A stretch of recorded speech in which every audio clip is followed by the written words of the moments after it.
নমস্কার বন্ধুরা, রাজ্য সরকারের নয়া কর্মসূচি 10,000 টাকা স্টাইফেন্ড প্রতি মাসে স্নাতক ও পলিটেকনিক স্টুডেন্টদের দেওয়া হবে। তার সঙ্গে সরকারি দপ্তরে মিলবে কাজের সুযোগ ও সরকারি সার্টিফিকেট। চলুন বন্ধুরা, এই ভিডিওতে আলোচনা করব কি সেই প্রকল্প, কারা কারা আবেদন করতে পারবে, যোগ্যতা বয়স কী কী লাগবে, সমস্ত কিছু আলোচনা করব এই ভিডিওতে। তাই ভিডিওটি খুব গুরুত্বপূর্ণ হতে চলেছে। ভিডিওটি স্কিপ না করে পুরো দেখতে থাকুন। চলুন আপডেটে কি বলা হয়েছে দেখে নেওয়া যাক। প্রকল্পটির নাম হচ্ছে স্টুডেন্ট ইন্টার্নশিপ প্রকল্প।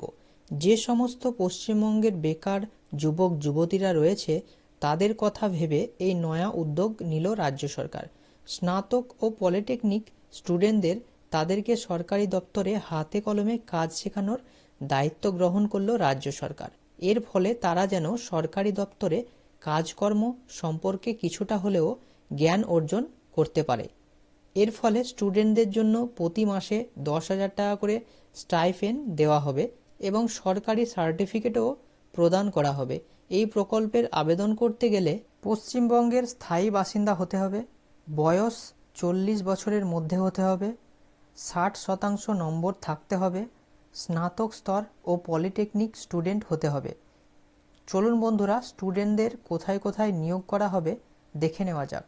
সরকারি ব্লক অফিস, পৌরসভা অথবা জেলা অফিস, বিভিন্ন দপ্তরে কিন্তু নিয়োগ করা হবে।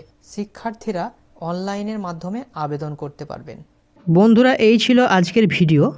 এই রকম গুরুত্বপূর্ণ ভিডিও সবার আগে পাওয়ার জন্য অবশ্যই চ্যানেলটিকে সাবস্ক্রাইব করে অল নোটিফিকেশান অন করতে যেন ভুলবেন না।